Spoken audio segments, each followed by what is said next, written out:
Wala kang silbi, Isabella. Isang malaking pagkakamali na naging anak kita. Mula sa araw na ito, hindi na kita kilala. Lumayas ka sa pamamahay ko at wag na huwag ka nang babalik. Ang mga salitang iyon ay parang isang mabilis at malakas na sampal na yumanig sa buong mundo ni Lena. Nakatayo siya sa gitna ng malawak at marangyang sala ng kanilang mansyon. Suot ang kanyang paboritong silk dress na kulay ginto. Sa kanyang mga kamay, maingat niyang hawak ang isang maliit na kahon ng cake. Hindi ito basta-bastang cake mula sa mamahaling bakery. Gumising siya ng madaling araw para personal na aralin ang pagbe-bake nito. Umaasang sa kaarawan ng kanyang ama ay maipakita niya ang isang bahagi ng kanyang sarili na hindi puro luho at pagre-rebelde. Gusto lang naman niyang bumawi. Gusto lang niyang maramdaman na sa likod ng lahat ng kanyang pagkakamali, mahal pa rin siya nito. Ngunit ang cake na puno ng pag-asa ay dahan-dahang nadulas mula sa kanyang nanginginig na mga daliri. Hindi ito bumagsak ng may malakas na tunog, kundi marahang lumubog sa makinis na tiles kasabay ng pagkadurog ng kanyang puso. Ang icing na kulay puti ay kumalat sa sahig, parang mga pangarap niyang biglang natunaw. Dad, please. I can explain. Hindi ko naman sinasadyang mawala ang kontrata. Na-late lang ako dahil ang boses ni Lena ay halos isang pabulong na pagsusumamo, malayo sa mapagmataas na tonong kinatatakutan ng kanilang mga katulong. Don't call me Dad. Wala akong anak na pabaya at walang disiplina. Galit na galit ang mukha ni Don Roberto. Ang mga ugat sa kanyang leeg ay tila puputok na sa sobrang poot. Sa tabi nito, nakatayo si Sofia, ang pinsan ni Lena na palaging may suot na maskara ng kabutihan. Lena girl, stop it. Nakakahiya kay Tito Roberto. Masyado mo na siyang binigyan ng stress. Sabi ni Sofia sa malambing ngunit nakakalason na tono. Lumapit ito kay Don Roberto at hinawakan ng braso ng matanda. Tila isang tunay na anak na nag-aalala. Tito, hayaan niyo na siya. Ako na ang bahala sa lahat ng naiwan niyang trabaho. You need to rest. Baka tumaas ang blood pressure niyo. Tumingin si Sofia kay Lena. Isang mabilis na sulyap na puno ng tagumpay at pangungutya bago muling nagbalat kayo ng lungkot. Isabella, mas mabuting sumunod ka na lang muna. You've done enough damage. Parang may bumara sa lalamunan ni Lena. Gusto niyang sumigaw. Gusto niyang ituro si Sofia at sabihing, ito ang nagtago ng kanyang schedule. Ito ang dahilan kung bakit siya nahuli sa mahalagang meeting. Pero nang tumingin siya sa mga mata ng kanyang ama, wala siyang nakitang kahit katiting na tiwala. Ang tanging naroon ay ang malamig na pader ng pagkasuklam. Doon nagsimulang gumuho ang lahat sa loob niya. Pakiramdam niya ay unti-unting namamanhid ang kanyang mga kamay at paa. Ang bawat hininga ay parang paglunok ng mga bubog na bumabaon sa kanyang dibdib. Hindi siya makaiyak. Ang sobrang sakit ay hindi na ilalabas ng luha. Ito ay isang mabigat at madilim na katahimikan na lalamunin sa iyong buong pagkatao. Lumapit ang dalawang bodyguard ng kanyang ama. Wala silang imik na hinawakan ang magkabilang braso ni Lena. Ang marangyang tela ng kanyang damit ay tila naging isang mabigat na kadena. Kinaladkad nila siya palabas, hindi alintana ang kanyang marahas na pagkakadapa sa pinto. Sa labas, bumubuhos ang isang malakas na ulan na tila nakikiramay sa kanyang pagbagsak. Ang bawat patak ng tubig na tumatama sa kanyang balat ay parang mga maliliit na karayom na nanunuot sa kanyang kalamnan. Itinapon siya ng mga bodyguard sa labas ng malaking gate ng kanilang subdivision. Kasunod nito ay ang kanyang mga designer bags at ilang damit na basta na lamang isinilid sa mga basurang itim. Humampas ang mabigat na bakal na gate, isang tunog na naghudyat ng katapusan ng kanyang buhay bilang isang prinsesa. Napaupo si Lena sa basang semento. Ang putik ay kumapit sa kanyang gintong damit. Dinudumihan ang huling simbolo ng kanyang karangyaan. Ang tubig mula sa ulan at ang kanyang mga luha ay naghalo na sa kanyang mukha. Napatingin siya sa kanyang mga palad na puno ng gasgas at dumi. Kanina lamang, ang mga kamay na ito ay maingat na naglalagay ng dekorasyon sa cake ng kanyang ama. Ngayon, wala na itong mahawakan kundi ang malamig na kawalan. Ang ingay ng ulan ay tila naging isang mapang-uyam na tawa sa kanyang pandinig. Sa gitna ng unos at dilim, isang tanong ang paulit-ulit na humahampas sa kanyang isipan. Mas masakit pa sa lamig na bumabalot sa kanya. Bakit sa lahat ng yaman na ibinigay sa akin ng mundong ito, ang pag-ibig mo pa, Dad, ang naging pinakamahal na bagay na hindi ko kayang bayaran? Tumayo siyang mag-isa, nanginginig at nagsimulang maglakad nang walang patutunguhan habang ang liwanag ng mansyong dati niyang tahanan ay dahan-dahang naglalaho sa kanyang likuran. Hindi ang bango ng mamahaling pabango o ang lambot ng kanyang kama ang gumising sa diwa ni Lena. Sa halip, ang naging dapit umaga niya ay binalot ng masangsang na amoy ng tuyo at ang nakakapasong init ng sikat ng araw na tumatagos sa mga siwang ng dingding na gawa sa kawayan. Dahan-dahang iminulat ni Lena ang kanyang mga mata. Masakit ang kanyang buong katawan. Parang bawat buto niya ay biniyak ng pagkakahulog sa semento kagabi. Pagtingin niya sa itaas, hindi ang kristal na chandelier ng kanyang silid ang nakita niya, kundi ang mga tuyong dahon ng nipa na pinamumugaran ng alikabok. Yaya, Yaya, turn on the aircon. It's so hot. Ang boses ni Lena ay garalgal at puno ng pagkairita. Ngunit walang sumagot. Walang maid na dumating na may dalang malamig na tubig. Ang tanging narinig niya ay ang kalansing ng sandok na tumatama sa isang lumang kawali sa kabilang bahagi ng maliit na dampa. Isang matandang babae ang nakatayo sa harap ng isang kalan na ginagatungan ng uling. Suot nito ang isang kupas na duster at ang kanyang buhok ay maingat na nakapusod, nagpapakita ng isang mukhang tila inukit mula sa matigas na kahoy dahil sa lalim ng mga kulubot nito. Gising ka na pala, senyorita. Akala ko ay balak mo nang tulugan ang lahat ng kamalasang dinala mo rito. Malamig na sabi ng matanda nang hindi man lang ito lumingon. Doon biglang bumalik ang lahat kay Lena. Ang ulan, ang galit ng kanyang ama, ang nakakangiting mukha ni Sofia, at ang huling alaala bago siya mawalan ng malay, ang isang lumang daip na nagdala sa kanya sa gitna ng kawalan. Sino ka? At nasaan ako? Where is my phone? I need to call my lawyer. Sigaw ni Lena habang pilit na bumabangon mula sa matigas na papag. Ang bawat galaw niya ay sinasabayan ng huni ng kawayan, tila nagrereklamo rin sa kanyang bigat. Lumingon ang matanda.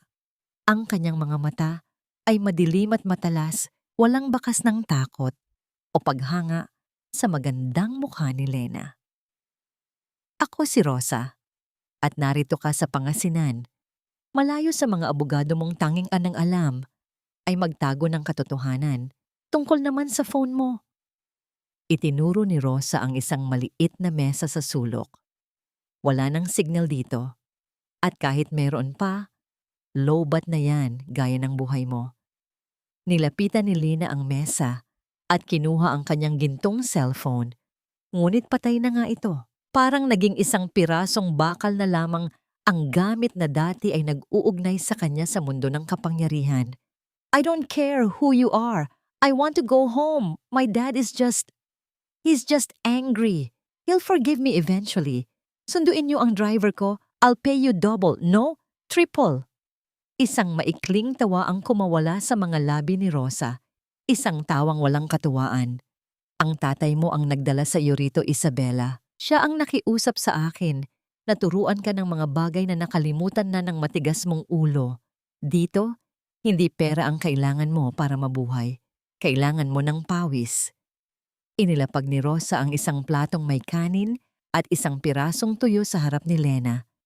Kumain ka na. Iyan lang ang meron tayo. Tiningnan ni Lena ang pagkain ng may pandidiri. Ang kanin ay hindi puting-puti at ang amoy ng tuyo ay tila sumusuntok sa kanyang sikmura. You expect me to eat this? This is cat food. Hindi ako kumakain ng basura. Sa isang mabilis na galaw, kinuha ni Rosa ang plato. Walang emosyon ang kanyang mukha nang itapon niya ang laman nito sa isang timba na puno ng tira-tirang pagkain para sa mga baboy sa labas. Fine, don't eat. Pero tandaan mo ito, Isabella. Sa bahay na ito, ang hindi nagtatrabaho ay hindi kumakain. Wala kang maid dito, wala kang driver. At simula ngayon, wala ka ring pangalan, kundi ang mga kamay mong gagamitin mo para mabuhay. Kinuha ni Rosa ang isang balot ng lumang damit mula sa ilalim ng papag at ibinato ito sa paanan ni Lena. Ang mga ito ay gawa sa murang tela, may mga mantsa ng labada at halatang luma na. Hubarin mo na yang gintong basahan mo. Hindi yan bagay sa putikan. Magsisimula na tayo sa labas. At huwag kang magkakamaling tumakas dahil ang susunod na bayan ay 10 kilometro ang layo at walang sasakyang dadaan dito para sa isang babaeng mukhang baliw na naglalakad sa gitna ng bukid. Naiwang nakatayo si Lena sa gitna ng dampa, yakap ang kanyang sarili habang ang init ng probinsya ay nagsisimulang manuot sa kanyang balat. Ang kanyang marangyang silk dress ay naging parang isang mabigat na balat na kailangan niyang talupan. Sa unang pagkakataon, naramdaman niya ang tunay na kahulugan ng pagiging mag-isa. Walang kislap ng diamante, walang tunog ng barya. Tanging ang malakas na pintig ng kanyang pusong puno ng galit at takot. Tiningnan niya ang pinto kung saan lumabas si Rosa. Ang liwanag sa labas ay napakasilaw. Tila isang apoy na handang sunugin ang lahat ng natitirang pag-asa sa kanyang pagkatao. Huwag mong titigan ang putik, Isabella. Hindi yan mahiwagang salamin na magbabalik sa iyo sa Makati. Bumaba ka na rito kung ayaw mong abutin ang dilim nang wala tayong natatapos. Ang boses ni Aling Rosa ay kasing talas ng sikat ng araw na tumatama sa batok ni Lena. Nakatayo ang matanda sa gitna ng malawak na palayan. Ang kanyang mga binti ay nakabaon hanggang tuhod sa itim at malapot na putik. Sa paligid nila, ang ibang mga magsasaka ay abala sa pagtatanim. Ang kanilang mga likod ay nakakurba sa ilalim ng init na tila nanunog ng balat. Napatingin si Lena sa kanyang sariling mga binti.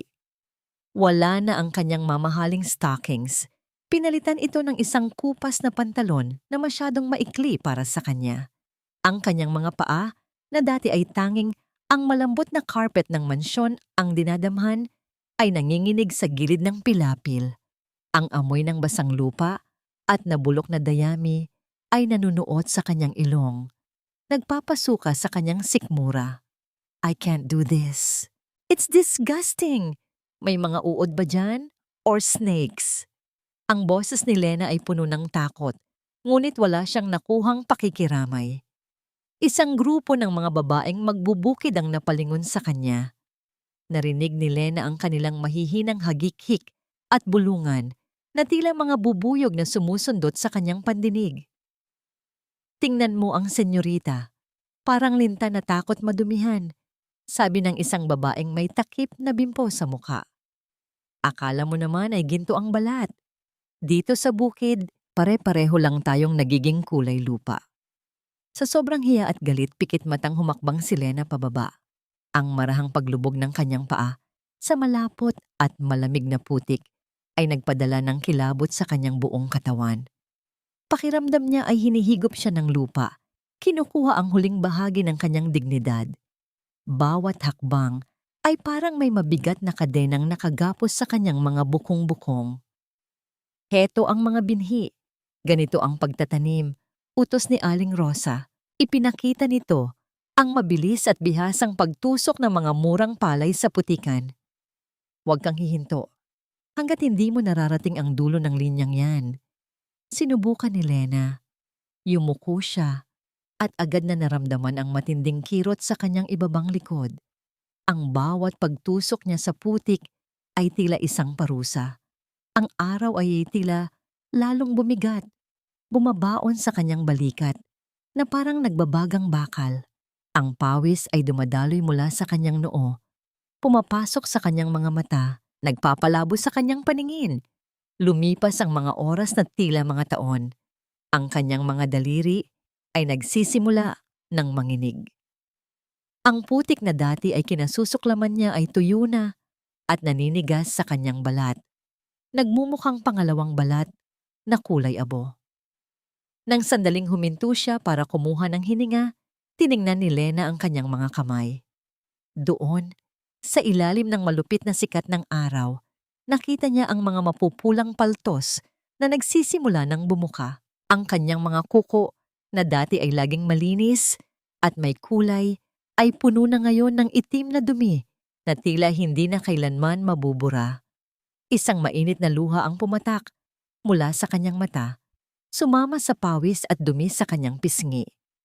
Ngunit mabilis niya itong pinahid gamit ang kanyang braso. Ayaw niyang makita ng mga taong ito na mahina siya. Ayaw niyang makita ni Aling Rosa na sumusuko na siya. Sa likod ng sakit, ang kanyang garalgal na pagkatao ay pilit na kumakapit sa huling hibla ng kanyang pride. Hindi ako susuko rito. Hindi niyo ako matatalo sa ganitong paraan. Bulong niya sa kanyang sarili. Oh, bakit ka tumigil? Akala ko ba ay matapang ka, Isabela? Untag ni Aling Rosa na nasa malayo na. Tila hindi man lang napapagod. Coming! Sigaw ni Lena, kahit ang kanyang boses ay tila mapuputol na sa pagod.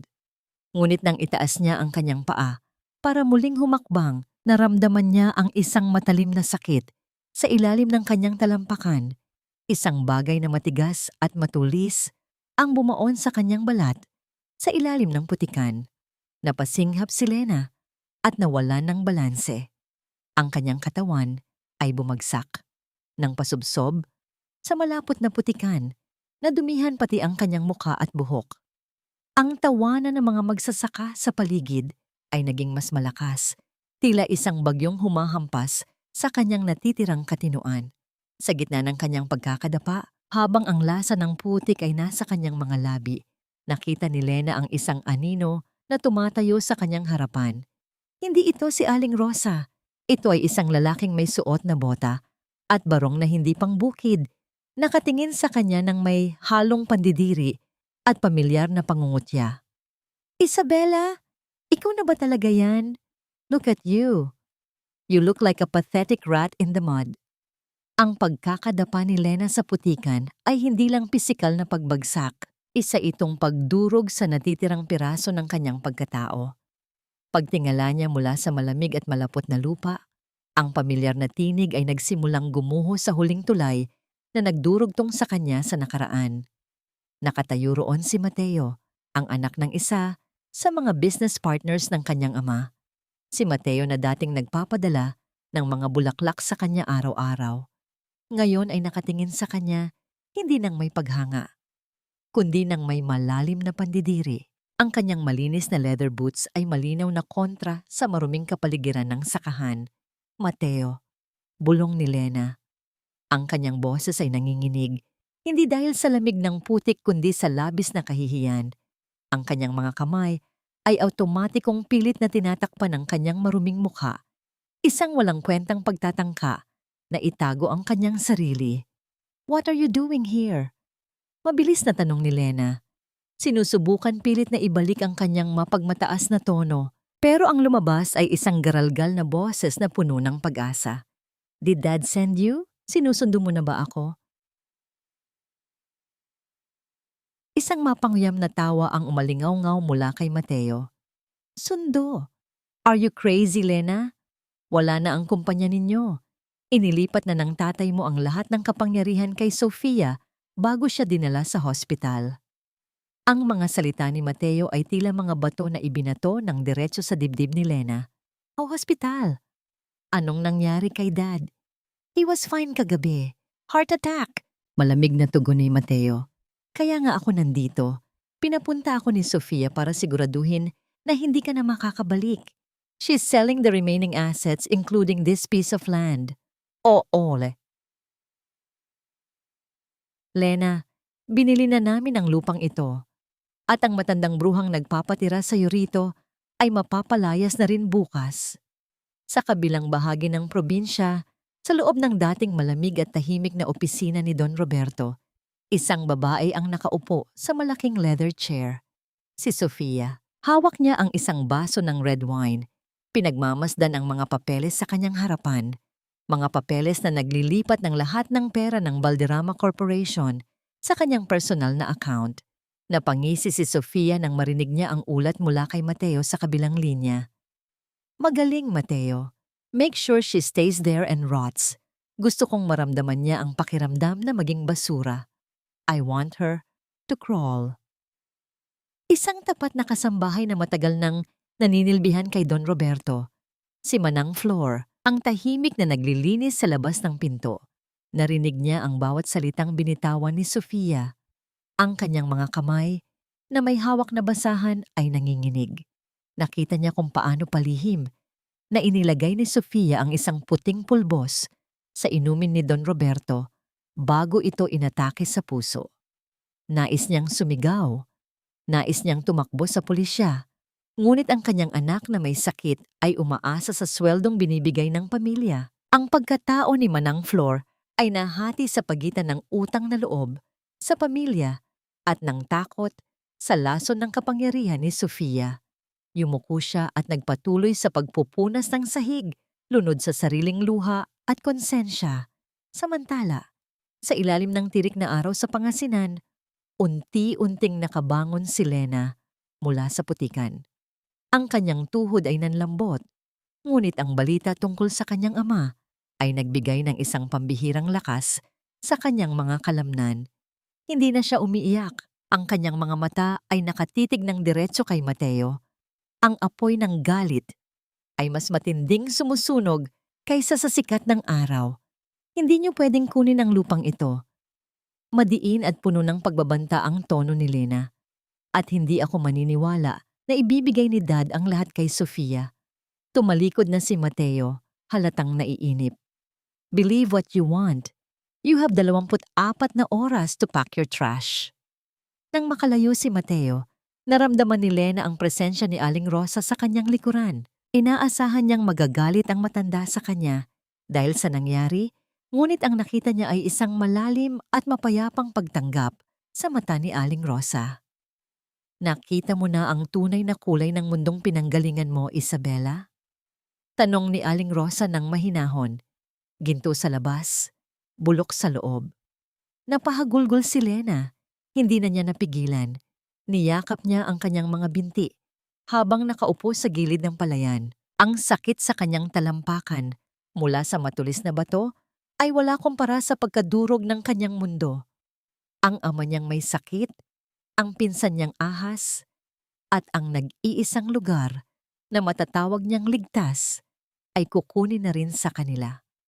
Habang nakayuko si Lena, hindi niya nakita ang isang pamilyar na itim na kotse na dahan-dahang huminto sa di kalayuan sa kalsada. Isang bintana ang bumaba, nagpapakita ng isang figurang matamang nagmamasid sa kanya bago muling mabilis na umalis. Iniwan ang alikabok na nagpapalabo sa katotohanan. Ang gabi sa probinsya ay hindi katulad ng gabi sa Maynila. Walang mga ilaw mula sa matataas na gusali na nagbibigay ng artipisyal na pag-asa at walang ingay ng mga sasakyan na kayang takpan ang magulong takbo ng isipan. Dito, ang dilim ay parang isang makapal na kumot na nakakasakal at ang tanging maririnig ay ang walang humpay na pag-awit ng mga insekto sa labas. Tila ipinapaalala kay Lena kung gaano siya kaisang-isa sa mundong ito. Nakaupo si Lena sa sulok ng matigas na papag. Yakap-yakap ang kanyang mga tuhod. Ang kanyang mga paa ay puno ng natuyong putik at may maliliit na sugat mula sa matutulis na bato sa palayan. Ngunit hindi ang pisikal na hapdi ang nagpapaiyak sa kanya. Ang mga salita ni Mateo ay patuloy na umaalingaw-ngaw sa kanyang pandinig. Ang kanyang ama, ang lalaking inakala niyang hindi kailanman matitinag ng kahit anong bagyo, ay nakahiga ngayon sa isang malamig na kwarto ng ospital. Walang kalaban-laban sa lason ng kasakiman ni Sofia. I need to go back. I have to save Dad. Bulong ni Lena sa sarili. Ang kanyang boses ay nanginginig. sa takot at determinasyon. Kung hindi ako kikilos, kukunin ni Sofia ang lahat. Papatayin niya si Dad. Dahan-dahan siyang tumayo, iniiwasang gumawa ng kahit anong ingay na maaring makagising kay Aling Rosa na mahimbing na natutulog sa kabilang bahagi ng dampa. Wala siyang dalang kahit ano. Wala siyang pera, walang sapatos, tanging ang manipis na damit na suot niya at ang nag-aalab na desperasyon sa kanyang dibdib. Binuksan niya ang pintong kawayan at lumabas sa malamig na hangin ng madaling araw. Nagsimula siyang maglakad, sinusundan ang makipot na daan na natatandaan niyang dinaanan ng diip na naghatid sa kanya. Ang bawat pagdampi ng kanyang hubad na paa sa magaspang na lupa ay naghahatid ng kirot. Ngunit pinilit niyang bilisan ang kanyang mga hakbang. Ang mga anino ng malalaking puno ay tila mga higanteng nakamasid, naghihintay ng kanyang pagkakamali. Ngunit ang probinsya ay hindi isang lugar na madaling unawain ng isang taong sanay sa mga patag na semento ng syudad. Nang makapasok siya sa mas makahoy na bahagi ng daan, nawala ang pamilyar na hugis ng kalsada. Ang paligid ay naging isang masukal na labirinto ng matataas na talahib at baging. Isang maling hakbang sa madilim at madulas na pababang bahagi ng gubat ang nagpabago sa lahat. Nawalan ng balanse si Lena. Ang kanyang mga kamay ay pilit na kumakapan ng sanga o ugat na maaaring kapitan, ngunit huli na. Bumulusok siya pababa sa isang matarik na gilid. Ang kanyang katawan ay humampas sa mga bato at magagaspang na ugat ng puno, hanggang sa tuluyan siyang bumagsak sa isang mapunong ibaba. Isang matalim at nakakapasong sakit ang sumabog mula sa kanyang kanan ng bukong-bukong. Ang sakit ay umakyat hanggang sa kanyang gulugod. Pilit na inaagaw ang kanyang hininga. Pilit siyang bumangon, ngunit ang kanyang binti ay hindi na sumunod. Basag, duog, talunan. Doon, sa gitna ng malamig na putik at dilim, nawala ang lahat ng pride ni Isabela Valderrama. Napahagulgol siya ng malakas, hindi na inalintana kung may makarinig sa kanya. Ang mga luha ay nagunahang pumatak, hinuhugasan ang dumi sa kanyang mukha. Dad, I'm sorry. I'm so sorry. Tulungan mo ako, Dad. Hindi ko na kaya.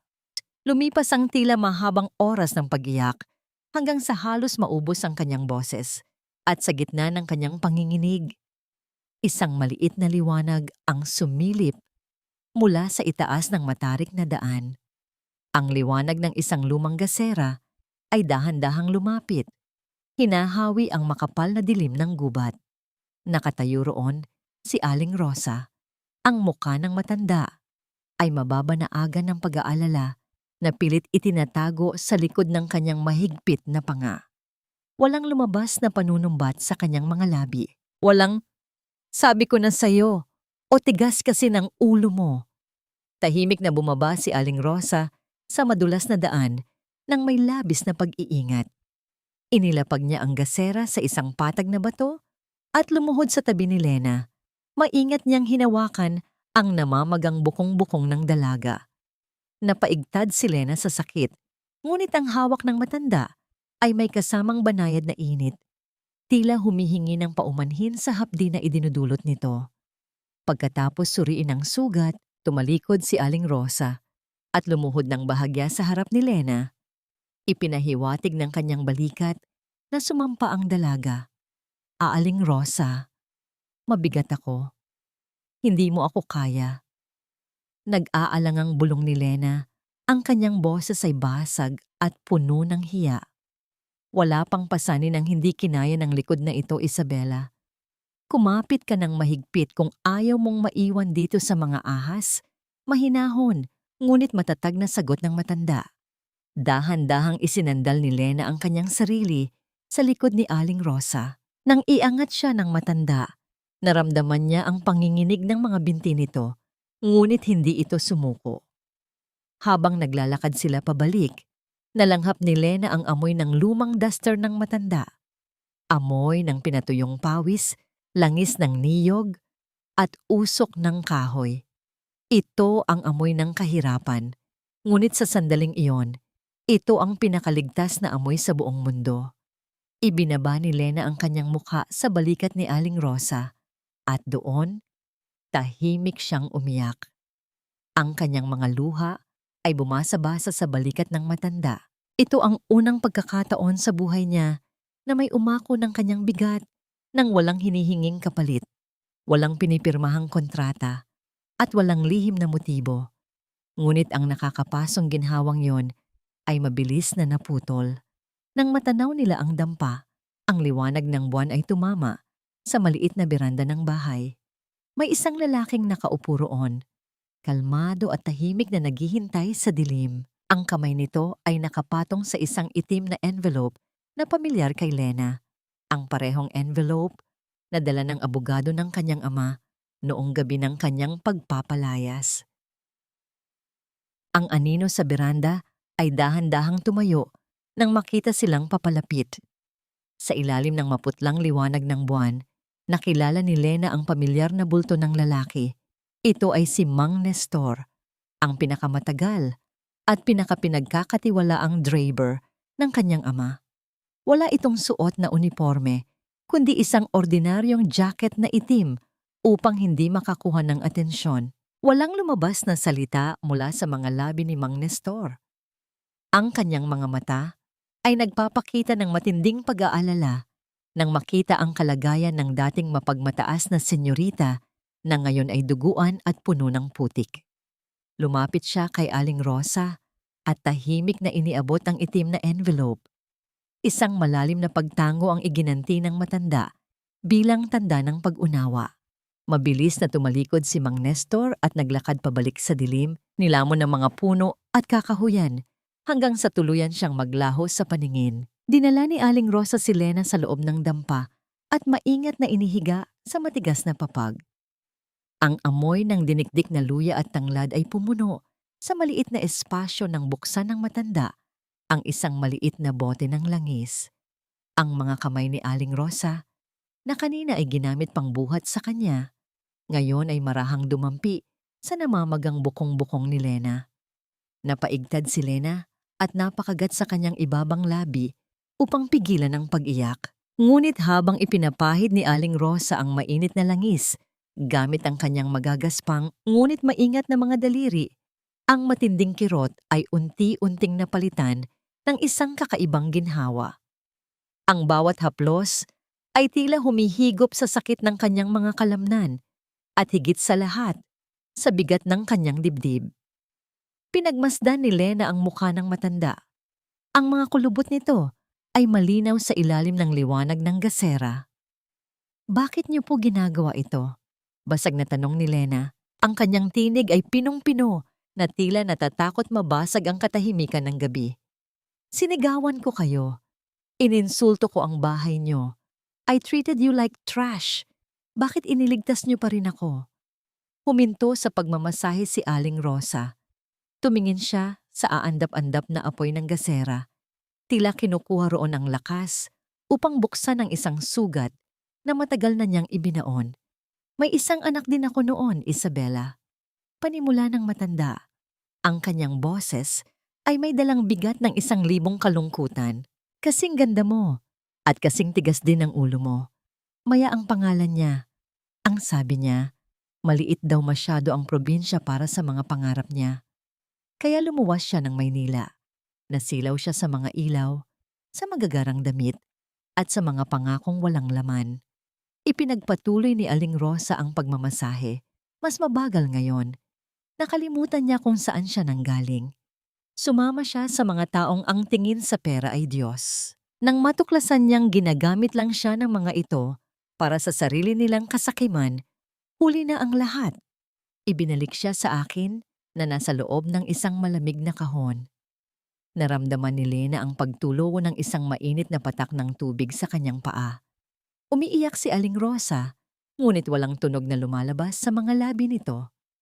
Ang paghihinagpis ng isang ina ay tila isang malalim na karagatan na walang hangganan. "Wala akong pera pampalibing noon." Patuloy ng matanda, pinunasan ang kanyang mata, gamit ang likod ng kanyang kamay. Ang mga taong nag-udyok sa kanyang maging masama ay nagtago, ngunit may isang lalaking tumulong sa akin, isang estranghero na hindi ko naman kaano-ano, pero nagbayad ng lahat ng utang ko at binigyan ng marangal na huling hantungan ang anak ko. Ang lalaking iyon ay ang tatay mo, si Don Roberto. Natigilan si Lena. Ang imahe ng kanyang ama bilang isang malamig na negosyante ay gumuho na palitan ng isang taong may pusong marunong maawa. Tumingin si Aling Rosa nang diretso sa mga mata ni Lena. Hindi ko kinayang iligtas ang anak ko mula sa laso ng syudad. Kaya nang puntahan ako ng tatay mo at makiusap na turuan kita bago ka tuluyang lamunin ng sarili mong pagmamataas, isinumpa ko sa Diyos na gagawin ko ang lahat. Ang paghihigpit ko sa iyo ay hindi parusa, Isabela. Ito ay kalasag. Dahil ayaw kong makita ang tatay mo na maranasan ang sakit ng pagkawala ng isang anak. Ang mga salitang iyon ay tumagos sa pinakakaibuturan ng kaluluwa ni Lena. Ang pader ng kanyang pagiging mapagmataas ay tuluyan ng gumuho. Wala nang natirang senyorita. Ang naroon na lamang ay isang anak na uhaw sa pagmamahal at pag-unawa. Dahan-dahang inabot ni Lena ang magaspang na kamay ni Aling Rosa at hinawakan ito ng mahigpit. Ito ang unang pagkakataon na nakaramdam siya ng tunay na pagmamahal ng isang ina, isang bagay na hindi niya nakuha sa sarili niyang pamilya. Tumayo si Aling Rosa upang kumuha ng mainit na tubig para linisin ang mga sugat ni Lena. Habang nakatalikod ang matanda, dumapo ang paningin ni Lena sa itim na envelope na naiwan sa ibabaw ng maliit na mesa. Bukas ang takip nito. Isang nakatuping papel ang bahagyang lumabas mula sa loob. Hindi mapigilan ni Lena ang sarili. Inabot niya ito at binasa ang nakasulat sa pamilyar na sulat kamay ng kanyang ama. Ang mga salitang nakaukit sa papel ay nagpatigil sa pagtibok ng kanyang puso. Nakasulat doon, Rosa, itago mo ang aking prinsesa hanggang sa matapos ko ang giyerang ito. Huwag mong hayaang malaman ni Sofia na buhay pa siya. Kumabog ng malakas ang dibdib ni Lena. Hindi siya itinapon ng kanyang ama. Itinago siya nito upang iligtas. Ngunit bago pa man niya lubusang maunawaan ang kabuuan ng plano, isang dumaan na anino ang humawi sa liwanag ng buwan sa labas ng bintana. May taong nakatayo sa labas ng dampa at ang mga mata nito ay nakatitig ng diretso sa kanya. Ang anino sa labas ng bintana ay mabilis na naglaho. Nilamon ng kadiliman kasabay ng pagdaan ng isang makapal na ulap na tumakip sa buwan. Pinigilan ni Lena ang kanyang paghinga. Pilit na itinatago ang itim na envelope sa ilalim ng kanyang unan. Ang takot na gumapang sa kanyang dibdib ay hindi para sa kanyang sarili, kundi para sa kaligtasan ng lihim ng kanyang ama. Hindi siya nakatulog ng buong gabi, naghihintay sa anumang panganib na maaring sumira sa maliit na dampang iyon. Pagsapit ng umaga, ang katahimikan ng bukid ay binasag ng ugong ng isang makina. Isang malaki at makintab na itim na SUV ang walang awang dumaan sa makipot na pilapil. Dinudurog ang mga murang tanim na pinaghirapan ng mga magsasaka. Huminto ito sa mismong harapan ng bakuran ni Aling Rosa. Bumukas ang pinto ng sasakyan at lumabas ang isang figurang tila hindi kabilang sa mundong iyon. Si Sofia. Suot nito ang isang puting designer dress na hanggang tuhod at sa kanyang mukha ay may malaking sunglasses na nagtatago ng kanyang mapanlinlang na mga mata. Naglakad siya palapit, ang matutulis niyang takong ay lumilikha ng nakakapasong tunog sa bawat pag-apak niya sa kawayang hagdan ng dampa. Hindi kumatok si Sofia. Pumasok siya ng tuloy-tuloy, naglabas ng isang panyong may pabango at itinakip ito sa kanyang ilong. Ang kanyang mga mata ay naglakbay sa maliit at payak na kabahayan hanggang sa dumapo ito kay Lena na nakaupo sa papag, namumutla at may nakabalot na tela sa namamagang paa. Oh my God! Is this a pigsty or a house? Amoy patay na isda. Maarteng panimula ni Sofia. Ang kanyang tinig ay puno ng pangungutya. Lumapit siya at pinagmasdan si Lena mula ulo hanggang paa. Isang matamis, ngunit nakakalason ng ngiti ang namuo sa kanyang mga labi. Look at you, Isabella. Ang dating reyna ng Makati, ngayon ay nagtitiis sa amoy ng tae ng kalabaw. How the mighty have fallen. Pilit na itinaas ni Lena ang kanyang baba. Inipon ang lahat ng natitirang tapang sa kanyang sistema. Anong ginagawa mo rito, Sofia? Hindi ka pa ba kontento na nakuha mo na ang lahat? Bakit kailangan mo pa akong sundan sa lugar na ito? Tumawa si Sofia, isang tawang walang bahid ng saya, kundi purong kayabangan. Girl, please, don't flatter yourself. Nandito ako para i-check ang property. As you know, sa akin na nakapangalan ang lupang ito. At gusto kong personal na makita kung gaano ka kapathetic bago ko ipagiba ang basurahang ito. Lumapit si Sofia at akmang hahawakan ang mukha ni Lena, ngunit mabilis na iniwas ng dalaga ang kanyang ulo. Huwag mo akong hawakan. Alam ko ang totoo, Sofia. Alam kong nilalason mo si Dad. Nagbago ang ekspresyon ni Sofia. Ang mapaglarong ng ngiti ay napalitan ng isang madilim at nakakatakot na seryosong mukha.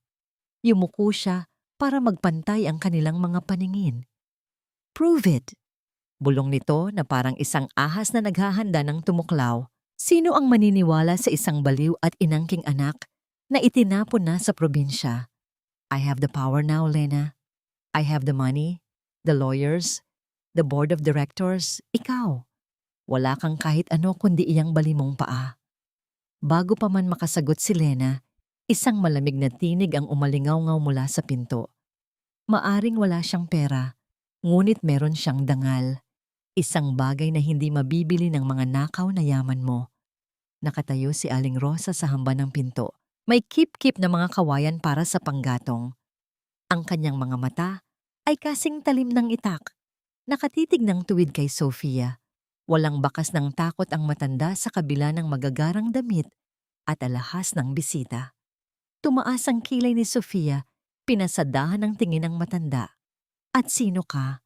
Ang tagapag-alaga ng basura namin. Listen, old woman. Bukas na bukas din may darating na mga bulldozer dito. Kaya kung ako sa'yo, iimpake ko na ang mga basahan ko at maghahanap na ng ibang masisilungan. Marahang inilapag ni Aling Rosa ang mga kawayan sa sahig at humakbang palapit kay Sofia. Ang presensya ng matanda ay nagdadala ng isang uri ng kapangyarihan na hindi nagmumula sa pera, kundi sa isang buhay na pinatibay ng hirap at prinsipyo. Ang basura sa syudad, madalas ay nagiging pataba na bumubuhay sa bukid. Mahinahong sagot ni Aling Rosa, ang bawat salita ay may diin. Pero ang nabubulok na ugali, kahit balutin mo pa ng pinakamahal na sutla at lagyan ng pinakamabangong pabango, mangangamoy at mangangamoy pa rin ang kabulukan. Namula ang mukha ni Sofia sa galit. Hindi siya sanay na sinasagot at pinapahiya ng mga taong itinuturing niyang mababa ang antas. Dinuro niya ang matanda. Wala kang karapatang pagsalitaan ako ng ganyan. Hindi mo ba kilala kung sino ako? Kilala kita. Sagot ni Aling Rosa na hindi man lang kumurap. Ikaw ang uri ng taong kailangang manapak ng iba para lang maramdamang mataas siya. Umalis ka na sa bahay ko bago ko gamitin ang walis tingting para itaboy ang peste sa pamamahay ko. Nanginginig sa galit na ibinaba ni Sofia ang kanyang kamay. Alam niyang hindi siya mananalo sa isang palitan ng salita sa matandang ito. Hinarap niya muli si Lena. Nagpa siya na gamitin ang kanyang pinakamatalim na sandata para tuluyang wasakin ang dalaga. Enjoy your stay in this hellhole, Lena. Malamig na sabi ni Sofia, isang demonyong nangiti ang muling sumilay sa kanyang mga labi. Kasi ito na ang magiging buhay mo habang buhay. By the way, galing ako sa ospital kahapon. Ang sabi ng mga doktor, hindi na aabutin ng 3 araw si Tito Roberto. Namamatay na ang tatay mo, Lena. At ang huling bilin niya sa mga guard, huwag na huwag kang papasukin kung sakali mang magmakaawa kang makita ang bangkay niya. Isang nakakabinging katahimikan ang bumalot sa silid. Kahit alam ni Lena sa kanyang puso na pinoprotektahan siya ng kanyang ama, Ang isiping nasa bingit ng kamatayan, ang matanda ng mag-isa sa piling ng isang ahas ay sumaksak ng paulit-ulit sa kanyang dibdib. Tumalikod si Sofia at naglakad palabas. Ang kanyang nakakapasong halakhak ay sumabay sa ugong ng makina ng kanyang sasakyan habang iniiwan nito si Lena na unti-unting nalulunod sa matinding kawalan ng pag-asa. Ang mga salita ni Sofia ay tila isang malupit na sumpa na naiwan sa hangin. Lason na dahan-dahang pumapatay sa natitirang sigla sa mga mata ni Lena. Nang makaalis ang itim na sasakyan, bumalik ang nakakabinging katahimikan sa dampa. Isang katahimikan na mas nakakasakal kaysa sa anumang sigawan. Hindi gumalaw si Lena sa kanyang kinaupuan. Ang kanyang paningin ay nakapako sa kawalan, sa dumi, sa pagitan ng mga kawayan sa sahig. Ang bawat tibok ng kanyang puso ay parang isang mabigat na martilyo na humahampas sa kanyang dibdib. 3 araw. Namamatay na si Dad. Ang kaisipang ito ay paulit-ulit na sumasabog sa kanyang isipan, tila isang sirang plaka na nagpapaalala sa kanyang kawalan ng silbi. Lumipas ang mga oras. Dumilim ang paligid.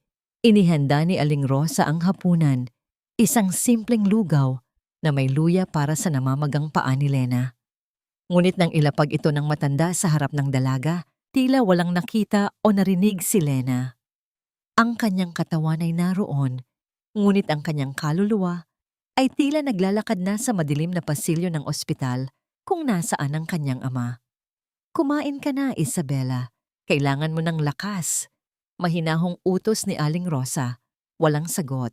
Ang mga luha ni Lena ay dahan-dahang pumatak, hindi dahil sa sakit ng paa, kundi dahil sa bigat ng pagsisisi. Para saan pa ang lakas, Inay Rosa? Bulong ni Lena. Ang kanyang boses ay tuyo at walang buhay. Anong silbi ng buhay ko kung mawawala ang kaisa-isang taong nagmahal sa akin? Kung namamatay na si Dad dahil sa akin, mas mabuti pang sumama na lang ako sa kanya. Sa isang iglap, kinuha ni Lena ang kutsara at buong lakas na itinapon ito sa pader. I hate this! I hate this place! I hate myself!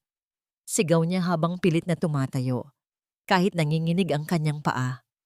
Nawalan siya ng balanse at muling bumagsak sa papag. Huminga siya ng mabilis, puno ng matinding emosyon at napahawak sa kanyang binti habang nanginginig ang buong katawan. Sana hindi na lang ako ipinanganak. Sigaw niya habang tuloy-tuloy ang pag-agos ng kanyang mga luha. Sana nawala na lang ako noon sa gubat. Isang malakas at mabilis na tunog ng palad ang tumama sa pisngi ni Lena. Biglang tumigil ang lahat. Ang boses ng mga insekto sa labas ay tila huminto rin sa pagkagulat. Hawak ni Aling Rosa ang balikat ni Lena. Ang kanyang mga mata ay nagbabaga sa galit na may halong matinding pagmamahal.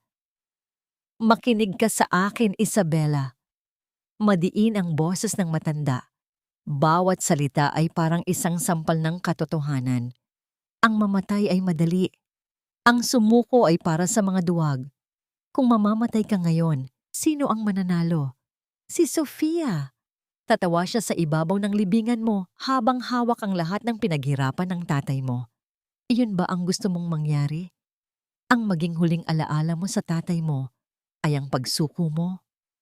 Napahikbi si Lena. Ang kanyang balikat ay nayayanig sa bawat paghinga. Pero wala na akong magagawa. I'm just a broken girl in a broken house. Mali! Hinawakan ni Aling Rosa ang mukha ni Lena. Pilit na itinatapat ang mga mata nito sa kanya. Hindi ka lang basta babae. Ikaw si Isabela Valderrama. May dugo ka ng isang mandirigma. Ang tatay mo, lumalaban siya para sa buhay niya sa ospital dahil alam niyang may babalikan pa siya. Kung susuko ka rito, pinapatay mo na rin siya bago pa man siya malagutan ng hininga. Lumambot ang haplos ni Aling Rosa.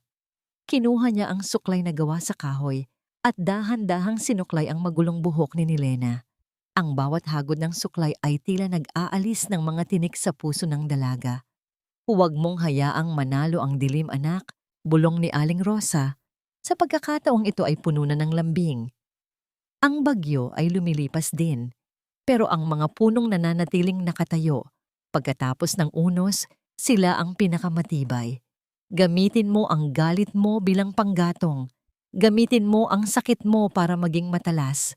Huwag kang mamatay sa lungkot dahil iyan ang pinakainaasam ng mga kaaway mo.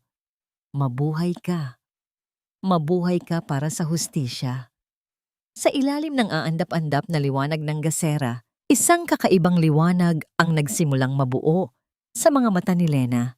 Ang desperasyon ay unti-unting napapalitan ng isang malamig at matalim na determinasyon. Tiningnan niya ang kanyang mga palad na puno ng sugat at dumi. Hindi na ito ang mga kamay ng isang spoiled na senyorita. Ito na ang mga kamay ng isang taong wala nang mawawala, kaya wala na ring kinatatakutan. Tama kayo, inay, sabi ni Lena. Ang kanyang boses ay matatag na sa unang pagkakataon.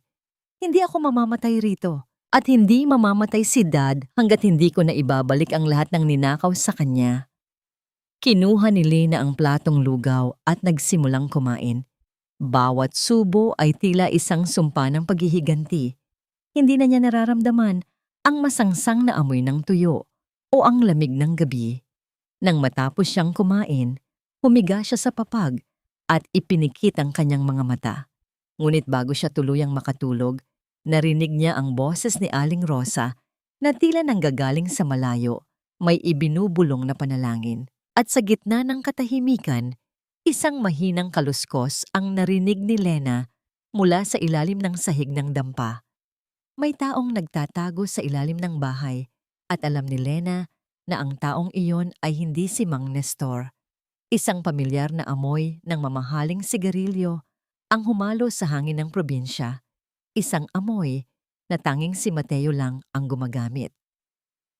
Dati, ang tanging alam ng aking mga daliri ay humawak ng credit card at mag-swipe sa mga mamahaling butik. Ngayon, bawat paltos ay nagsisilbing saksi sa aking bagong pagkatao. Ang sikat ng araw sa madaling araw ay hindi nakaaway para kay Lena. Sa halip, ito ang nagsisilbing hudyat ng kanyang panibagong simula. Habang ang buong baryo ay natutulog pa, si Lena ay gising na, nakaupo sa tabi ng kalan at pilit na pinag-aalab ang mga uling. Ang usok ay humahapdi sa kanyang mga mata, nagpapaluha sa kanya. Ngunit hindi na ito ang mga luha ng isang batang spoiled. Ito ay mga luhang hinuhugasan ng kanyang natitirang kayabangan. Sa loob ng ilang araw, natutunan ni Lena na ang bawat butil ng kanin ay may kalakip na kwento ng hirap. Sa ilalim ng paggabay ni Aling Rosa, ang dating senyorita ay natuto ng humawak ng itak, maglinis ng bakuran, at ang pinakaimportante sa lahat, ang magluto ng simpleng sinigang. Inay Rosa, tikman niyo po ito, tawag ni Lena sa matanda habang maingat na inilalapit ang isang sandok ng mainit na sabaw. Lumapit si Aling Rosa. Ang kanyang mukha ay nananatiling seryoso, ngunit may bahid ng paghanga sa kanyang mga mata. Tinikman niya ang sabaw, ang asim ng sampalok at ang tamis ng mga gulay na bagong pitas sa likod bahay ay naghalo ng perpekto. Marunong ka na, Isabela, mahinahong sabi ng matanda.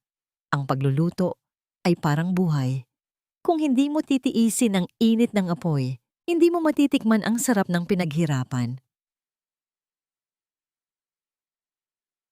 Ang namuo sa pagitan ng dalawa nang kumuha si Lena ng isang mangkok at siya mismo ang naghain para kay Aling Rosa. Pinanood niya ang matanda na kumain ng may gana. Sa sandaling iyon, naramdaman ni Lena ang isang uri ng kaligayahan na hindi kayang ibigay ng anumang designer bag o mamahaling party sa Manila.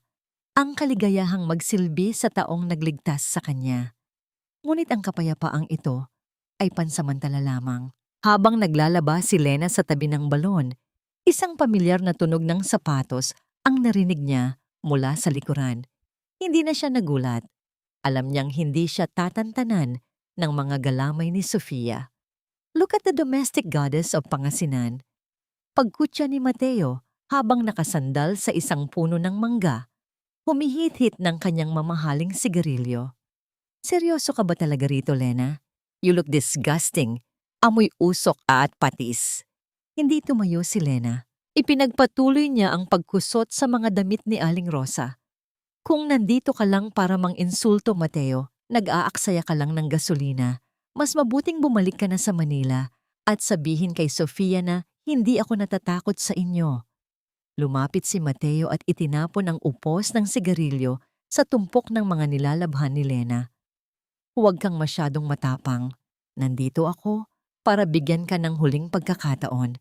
Pirmahan mo itong waiver na isinusuko mo na ang lahat ng karapatan mo sa kumpanya at bibigyan kita ng sapat na pera para makapagsimula sa ibang bansa. Ayaw ni Sofia na makita ang mukha mo pagkatapos mamatay ni Don Roberto. Tumigil si Lena sa paglalaba. Dahan-dahan siyang tumayo. Ang kanyang taas ay hindi na nadidiktahan ng matataas na takong, kundi ng isang bagong nahanap na dignidad. Sabihin mo sa kanya, ang tanging pipirmahan ko ay ang demanda na magpapakulong sa inyong dalawa. At tungkol kay Dad, hindi siya mamamatay hanggat hindi niya nakikita ang pagbagsak niyo. Namula ang mukha ni Mateo sa galit. Akma niyang sasampalin si Lena, ngunit mabilis na nahawakan ng dalaga ang kanyang braso. Ang lakas ni Lena ay hindi na galing sa gym, kundi sa mga araw na pagbubuhat niya ng timba at pagtatrabaho sa bukid. Umalis ka na, bago ko itapon sa mukha mo ang tubig na may Zonrox. Matigas na banta ni Lena. Napaatras si Mateo, gulat sa pagbabagong nakikita niya sa dating malambot na si Isabela. You'll regret this, Lena. Bukas na bukas din, darating ang mga bulldozer. At sisiguraduhin kong pati ang matandang yan ay mawawalan ng masisilungan. Nang makaalis si Mateo, binalot muli si Lena ng pangamba, ngunit hindi na siya nanginginig. Alam niyang kailangan na niyang kumilos, ngunit sa sandaling iyon, lumabas si Aling Rosa mula sa dampa. Hawak ang isang maliit na radyo na debaterya. Ang balitang naririnig mula sa radyo ay nagpatigil sa mundo ni Lena. Isang malaking sunog ang nagaganap sa Valderrama Medical Center kung saan naroon ang kanyang ama. At ayon sa ulat, ang sunog ay nagsimula sa mismong floor kung nasaan ang intensive care unit. Ang itim na envelope sa ilalim ng unan ni Lena ay tila nagbabaga. Alam niya, hindi na ito tungkol sa paghihintay. Kailangan na niyang bumalik sa impyerno upang iligtas ang nag-iisang liwanag ng kanyang buhay. Sa gitna ng liyab at usok, tanging ang mga alaala na lang ang natira sa ICU floor ng Valderrama Medical Center. Wala pang ulat kung may nakaligtas sa trahedyang ito. Ang boses mula sa lumang radyo ay tila isang hatol ng kamatayan na bumasag sa katahimikan ng madaling araw. Nabitawan ni Lena ang hawak niyang sandok at ang tunog nito sa sahig ay tila isang babala na hindi niya pinakinggan. Ang kanyang mundo, na dahan-dahan na sanang nabubuo sa piling ni Aling Rosa, ay muling nayanig ng isang mas malakas na lindol. Hindi pwedeng mangyari ito. Nandun si Dad. Inay Rosa, kailangang pumunta ako roon. Ang boses ni Lena ay puno ng panginginig. Ang kanyang mga mata ay nanlalaki sa takot, habang ang kanyang puso ay humahampas sa kanyang dibdib na parang isang ibon na gustong kumawala sa hawla. Agad siyang tumakbo patungo sa pinto, hindi inaalintana ang kirot sa kanyang bukong-bukong na hindi pa lubusang gumagaling. Ngunit bago pa man niya mahawakan ang seradura, isang matigas at mainit na kamay ang humawak sa kanyang balikat. Huminto ka, Isabela. Isipin mo ang ginagawa mo. Sigaw ni Aling Rosa. Ang boses nito ay may awtoridad na tila isang pader na hindi kayang tibagin. Bitawan niyo ako. Namamatay ang tatay ko. Pinapatay siya ni Sofia. Humahagulgol na si Lena. Pilit na kumakawala sa hawak ng matanda. Wala na akong pakialam kung anong mangyari sa akin. Kailangan ko siyang iligtas. At ano ang gagawin mo roon? Sasabak ka sa apoy na wala man lang dalang panangga? Gusto mo bang maging madali para kay Sofia na ubusin kayong dalawa? Hinila ni Aling Rosa si Lena pabalik at sa pilitang pinaupo sa papag. Gamitin mo ang utak mo, hindi lang ang puso mo. Ang sunog na yan ay hindi aksidente. Isa yang bitag para palabasin ka. Natigilan si Lena. Ang malamig na katotohanan ay dahan-dahang nanuot sa kanyang sistema. Kung nalaman ni Sofia na buhay pa siya, gagamitin nito ang kalagayan ng kanyang ama upang sulsulan siyang lumabas sa pinagtataguan. Pero paano si Dad? Paano kung hindi na naituloy ni Lena ang kanyang sasabihin dahil sa matinding hikbi? Dahan-dahang kinuha ni Aling Rosa ang itim na envelope mula sa ilalim ng unan at iniabot ito kay Lena. Basahin mo ang buong sulat. Hindi lang yan basta mensahe ng pag-iingat. Nanginginig ang mga daliri ni Lena habang binubuklat ang papel. Sa likod ng unang pahina, may nakadikit na isang maliit at manipis na susi at isang address na nakasulat sa pinakailalim. Sa likod ng larawan ng iyong ina sa lumang library, naroon ang katotohanan. Gamitin mo ito kapag handa ka na, aking anak. Ang library sa mansyon, bulong ni Lena. Doon itinatago ni Dad ang mga pinakaimportanteng dokumento. Ang susing ito. Ito ang magbubukas sa vault. Ngunit hindi ka makakapasok doon ng mag-isa. Paalala ni Aling Rosa. Kailangan mo ng tulong mula sa loob. At kailangan nating malaman kung ano talaga ang nangyari sa ospital. Sa gitna ng kanilang pag-uusap, isang mahinang katok ang narinig sa pinto. Hindi ito ang pamilyar na katok ni Mang Nestor. Ito ay tatlong sunod-sunod na mahihinang katok, tila isang senyales. Maingat na kinuha ni Aling Rosa ang kanyang itak na nakasandal sa dingding at dahan-dahang lumapit sa pinto. Nang buksan niya ito, nang bahagya, isang lalaking duguan at puno ng uling ang bumagsak sa sahig ng dampa. Mang Nestor! Sigaw ni Lena habang mabilis na lumalapit sa Draper. Ang mukha ni Mang Nestor ay puno ng sugat at ang kanyang suot na jacket ay sunog sa ilang bahagi. Hirap siyang huminga, ngunit pilit niyang hinawakan ang kamay ni Lena. Ligtas! Ligtas ang Don! Nailabas ko siya bago lumaki ang apoy. Pero dinala siya ng mga tauhan ni Sofia sa isang lugar na hindi ko alam.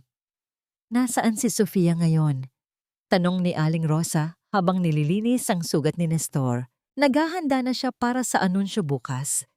Sasabihin niya sa publiko na patay na ang Don at siya na ang tatayong bagong pinuno ng Balderrama Group. Kailangan nating kumilos. Ngayon din. Tumayo si Lena. Wala na ang takot sa kanyang mga mata. Ang lambot ng kanyang nakaraan ay tuluyan ng pinalitan ng tibay ng kawayan. Tiningnan niya si Aling Rosa at isang tahimik na kasunduan ang nabuo sa pagitan nila. Maghanda po kayo, Inay Rosa, babalik tayo ng Maynila. Sabi ni Lena, ang kanyang boses ay malamig at matalim na parang balisong. Pero hindi ako babalik bilang isang biktima. Babalik ako bilang ang bangungot na hindi inasahan ni Sofia. Ang nangyari nang kumuha si Aling Rosa ng isang maliit na krus na gawa sa kahoy at isinuot ito sa leeg ni Lena. Patnubayan ka ng Diyos, anak. Tandaan mo, ang tunay na lakas ay hindi nasa kamao, kundi sa katotohanan. Habang inihahanda nila ang kanilang pag-alis, sa gitna ng kadiliman, hindi nila napansin na si Mateo, na kanina pa nakikinig sa ilalim ng dampa, ay dahan-dahang kinuha ang kanyang cellphone at nagdial ng isang numero. Nandito sila. Papunta na sila sa mansyon. Bulong ni Mateo sa kabilang linya. Isang mapanlinlang na ngiti ang gumuhit sa kanyang mukha habang pinagmamasdan ang paalis na anino ni Lena. Ang pagbabalik sa impyerno ay hindi madali. Lalo na kung ang baon mo ay ang mga sugat na hindi pa lubos na naghihilom. Ang boses ni Aling Rosa ay naging isang bulong na lamang sa hangin habang pinagmamasdan ni Lena ang unti-unting paglayo ng maliit na dampa sa Pangasinan. Nakasakay sila sa isang lumang van na hiniram ni Mang Nestor mula sa isang kakilala sa kabilang baryo. Ang bawat pagtalbog ng sasakyan sa bakubakong daan ay naghahatid ng kirot sa kanyang binti, ngunit mas matindi ang kaba na tila isang buhay na nilalang na kumakalot sa kanyang dibdib. Nakatitig si Lena sa kanyang mga palad. Wala na ang mga mahahabang kuko na may makikinang na barnis. Ang kanyang mga kamay ay magaspang, may mga bakas ng paltos, at ang mga kuko ay maikli at malinis. Ito ang mga kamay ng isang bagong tao. Ngunit sapat na ba ang tibay ng mga kamay na ito para gibain ang pader ng kasinungalingan ni Sofia? Ayos ka lang ba, Isabela? Tanong ni Aling Rosa habang mahigpit na nakahawak sa krus na nakasabit sa kanyang leeg. Natatakot po ako, Inay Rosa. Pag-amin ni Lena, ang kanyang boses ay tila isang maliit na batang naliligaw sa dilim. Natatakot ako na baka huli na ang lahat. Paano kung wala na si Dad pagdating natin? Hinawakan ni Aling Rosa ang nanginginig na kamay ni Lena. Ang init ng palad ng matanda ay tila isang angkla na humihila sa kanya pabalik sa realidad. Ang takot ay parang hamog sa umaga, anak. Mukhang makapal at nakakatakot, pero kapag hinarap mo ang sikat ng araw, dahan-dahan din itong naglalaho. Huwag kang tumingin sa dulo ng kalsada. Tumingin ka lang sa bawat hakbang. Ang namayani sa loob ng van nang isandal ni Lena ang kanyang ulo sa balikat ni Aling Rosa. Sa gitna ng ugong ng makina at ng amoy ng lumang upholstery, naramdaman ni Lena ang isang uri ng kapayapaan na hindi kailanman naibigay ng kanyang dating marangyang buhay. Ang matandang ito, na dati ay itinuturing niyang kaaway, ang naging nag-iisang tanglaw niya sa pinakamadilim na bahagi ng kanyang buhay. Pagkaraan ng ilang oras, ang luntiang paligid ng probinsya ay napalitan ng kulay, abong semento ng Maynila. Ang ingay ng syudad ay tila isang malakas na sigaw na sumasalubong sa kanila. Habang papalapit sila sa direksyon ng kanilang mansyon, lalong bumigat ang pakiramdam ni Lena. Nakikita niya ang malalaking billboard na may mukha ni Sofia, isang anunsyo para sa isang new era ng Valderrama Group. Narito na tayo, bulong ni Mang Nestor habang itinitigil ang van sa isang madilim na eskinita sa likuran ng kanilang subdivision. Kailangan nating pumasok sa secret gate sa likod ng garden. Doon lang tayo hindi mapapansin ng mga security cameras.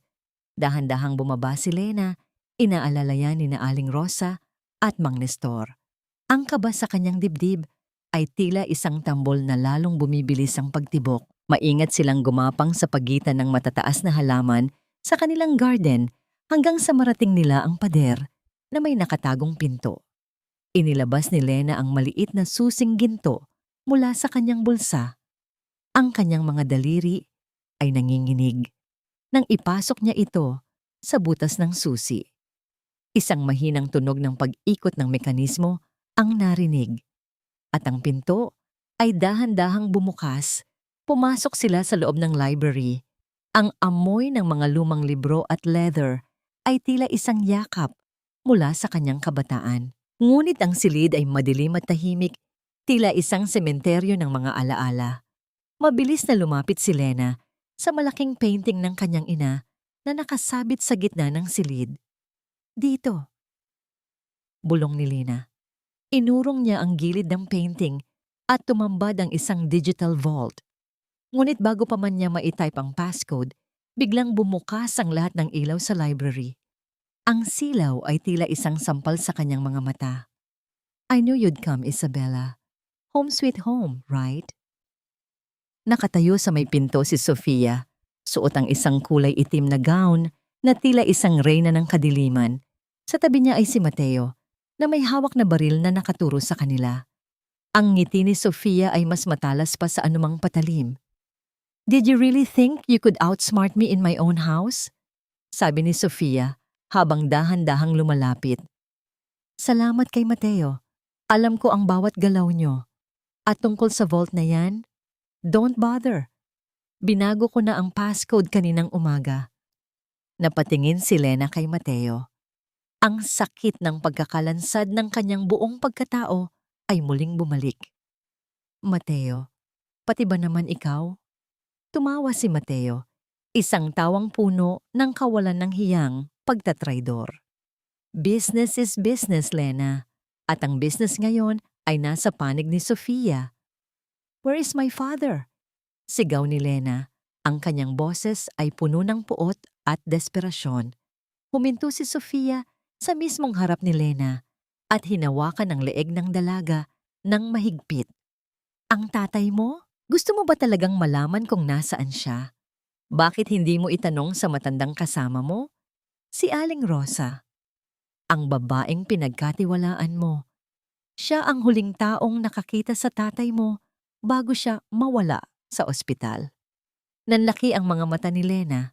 Tumingin siya kay Aling Rosa na ngayon ay nakayuko at hindi makatingin sa kanya ng diretso. Ang mundo ni Lena ay muling gumuho, mas matindi at mas masakit kaysa sa anumang bagyong naranasan niya sa probinsya. Ang daling maniwala sa mga anghel kapag nasa impyerno ka. 'Di ba, Isabela? Pero nakalimutan mo yata na kahit si Lucifer, dating anghel din. Ang boses ni Sofia ay tila isang matalim na piraso ng yelo na dahan-dahang itinusok sa pandinig ni Lena. Huminto ang mundo sa paligid ng dalaga. Ang amoy ng mga lumang libro sa library na kanina ay nagbibigay ng ginhawa. Ngayon ay tila naging amoy ng isang mabulok na katotohanan. Dahan-dahang nilingon ni Lena si Aling Rosa. Ang matanda ay nananatiling nakatayo. Ang kanyang mga balikat ay bahagyang nakayuko at ang kanyang mga mata ay nakapako sa sahig ng library na tila binibilang ang bawat hibla ng carpet. Inay Rosa, totoo ba? Ang tanong ni Lena ay halos hindi lumabas sa kanyang tuyong lalamunan. Naramdaman niya ang unti-unting panlalamig ng kanyang mga daliri. Ang kanyang puso ay tumitibok ng mahina at mabigat. Tila isang tambol na nalulunod sa ilalim ng tubig. Nandoon kayo sa ospital bago ang sunog. Kayo ba ang nagbigay kay Dad kay Sofia? Hindi sumagot si Aling Rosa. Ang katahimikan nito ay naging isang kumpirmasyon na mas masakit pa sa anumang sampal. Ang bawat segundo ng katahimikan ay tila isang pako na ibinabaon sa tiwala na binuo ni Lena sa loob ng ilang linggo sa probinsya.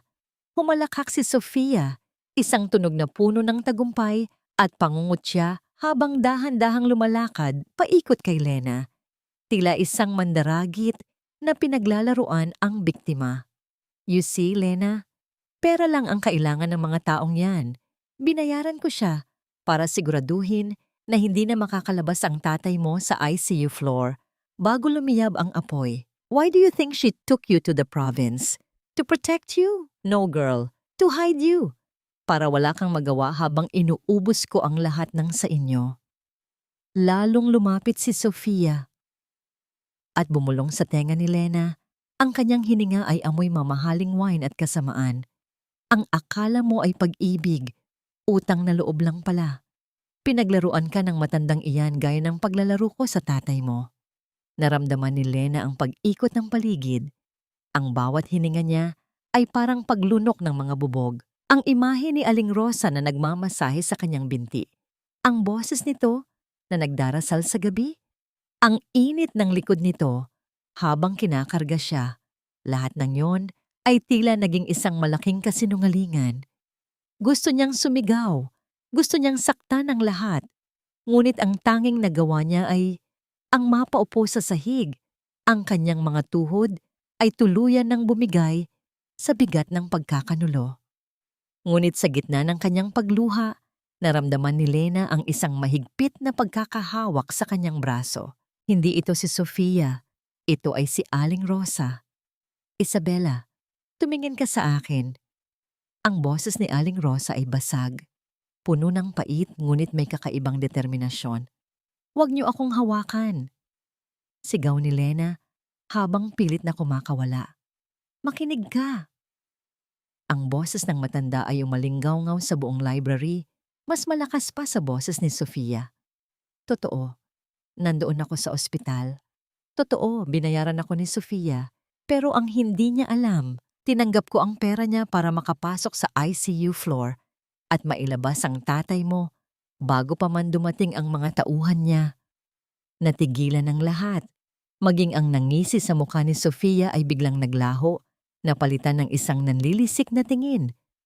"Ano ang sinabi mo? Matandang hukluban." Sigaw ni Sofia. "Mateo, barilin mo na yan." Ngunit bago pa man makakilos si Mateo, isang mahinang kaluskos ang narinig mula sa likuran ng malaking bookshelf. Dahan-dahang bumukas ang isang lihim na pinto na maging si Sofia ay hindi alam na umiiral. Isang wheelchair ang dahan-dahang lumabas mula sa dilim. Nakaupo roon si Don Roberto. Maputla ang kanyang mukha, may mga tubo pa sa kanyang ilong, ngunit ang kanyang mga mata ay gising at puno ng ningas ng katarungan. Sa tabi niya ay nakatayo ang isang lalaking nakauniporme ng pulis. "Dad?" bulong ni Lena. Ang kanyang boyroy ay napalitan ng isang matinding pag-asa. "Ang akala mo ba, Sofia, ay ikaw lang ang marunong maglaro ng lason?" Ang boses ni Don Roberto ay mahina, ngunit bawat salita ay parang isang hatol ng kamatayan para kay Sofia. "Ang susing ibinigay ko kay Isabela, hindi lang yon para sa vault. Ito ay para sa digital recorder na nakatago sa library na ito, na kanina pa nakabukas at nire-record ang bawat pag-amin mo." Ang nangyari nang makita ni Lena ang panginginig ng mga kamay ni Aling Rosa. Handa ang matandang ito na magmukhang masama sa mata ni Lena. Handa siyang kamuhian ng dalagang itinuring na niyang anak. Protektahan lang ang plano ni Don Roberto hanggang sa huling sandali. Namutla si Sofia. Ang kanyang reyna-reynahang aura ay biglang naglaho, napalitan ng isang desperadong takot. Tumingin siya kay Mateo. Umaasang tutulungan siya nito, ngunit ang lalaki ay dahan-dahang ibinababa ang baril at umatras palayo sa kanya. "Mateo, gawin mo ang pinag-uutos ko." Sigaw ni Sofia, ang kanyang boses ay naging matinis at nakakarindi. Ngunit bago pa man makasagot si Mateo, ang tunog ng papalapit na mga sirena ng pulis ay nagsimulang pumasok sa loob ng mansyon, tila isang malakas na hiyaw ng hustisyang matagal nang naantala. Humarap si Sofia kay Lena. Ang kanyang mukha ay parang isang demonyong nasusukol. Sa isang huling desperadong hakbang, kinuha niya ang isang matulis na letter opener mula sa mesa at mabilis na sumugod kay Lena. "Kung hindi ako magiging masaya, sisiguraduhin kong wala ka na ring babalikang buhay." Sa harap ng kamatayan, doon mo lamang makikita kung sino ang tunay na nagmamahal sa iyo at kung sino ang nagpapanggap lamang. Ang matalas na dulo ng letter opener ay kumikinang sa ilalim ng mga ilaw ng library. Isang nakamamatay na kidlat na mabilis na bumaba patungo sa dibdib ni Lena. Nanlaki ang mga mata ni Lena. Tila tumigil ang pag-ikot ng mundo habang pinagmamasdan ang puot na nag-uumapaw sa mukha ni Sofia. Ang kanyang bali na paa ay hindi nagawang kumilos ng mabilis. Nakapako siya sa sahig, naghihintay sa hapdi ng kamatayan. Ngunit bago pa man dumapo ang talim, isang mabilis na anino ang humarang. Ang tunog ng tela na napunit at ang mahinang ungol ng sakit ay bumasag sa katahimikan. Hindi si Lena ang tinamaan. Si Aling Rosa, sa kabila ng kanyang edad at panghihina, ay itinulak si Lena palayo at sinalo ang saksak gamit ang kanyang sariling braso. Ang puting duster ng matanda ay mabilis na nabahira ng pulang likido, isang kulay na sumisigaw ng sakripisyo sa gitna ng karangyaan ng silid. "Inay Rosa!" Ang sigaw ni Lena ay puno ng pait at takot. Gumuho siya patungo sa matanda. Sinalo ang bumabagsak na katawan nito. Ang init ng dugo ni Aling Rosa na dumampi sa kanyang balat ay mas masakit pa sa anumang sugat na natamo niya sa bukid. "Walang hiya ka!" Ang boses ni Don Roberto ay nanginginig sa galit mula sa kanyang wheelchair. Ang kanyang mga kamay ay mahigpit na nakakapit sa hawakan, ang kanyang buong katawan ay tila gustong tumayo upang protektahan ang kanyang anak at ang babaeng nagligtas dito. Sa sandaling iyon, ang pinto ng library ay marahas na bumukas. Hindi isang tao ang pumasok, kundi ang malakas na bugso ng hangin kasabay ng mga unipormadong pulis na mabilis na pinalibutan ang silid. Ang bawat hakbang ng kanilang mga bota sa sahig ay tila mga huling tibok ng malayang buhay ni Sofia. Bitawan mo ang sandata. Itaas ang mga kamay. Ang utos ng mga pulis ay matatag at walang puwang. Para sa negosasyon, binitawan ni Sofia ang letter opener. Ang tunog ng bakal na tumama sa carpet ay naging hudyat ng kanyang tuluyang pagkatalo.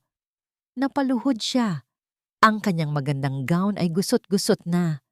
At ang kanyang mukha ay hindi na mukha ng isang reyna, kundi ng isang talunang mandaraya. Ang bawat hikbi niya ay tunog ng pagkaawa sa sarili, hindi ng pagsisisi. Mabilis ding pinalibutan ng mga pulis si Mateo na hindi na nagawang lumaban. Ang kanyang mga mata ay nakayuko, hindi makatingin kay Don Roberto o kay Lena. Ang pagtatraidor niya ay may kaakibat ng malamig na bakal ng posas sa kanyang mga kamay. Isabela, ayos ka lang ba anak? Ang mahinang boses ni Aling Rosa ay nanggagaling sa ilalim ng pagod. Huwag po kayong magsalita, inay. Please, huwag niyo akong iiwan. Hagulgol ni Lena habang pilit na pinipigilan ang pagdaloy ng dugo gamit ang kanyang sariling mga kamay. Sa unang pagkakataon, hindi siya natakot sa dumi.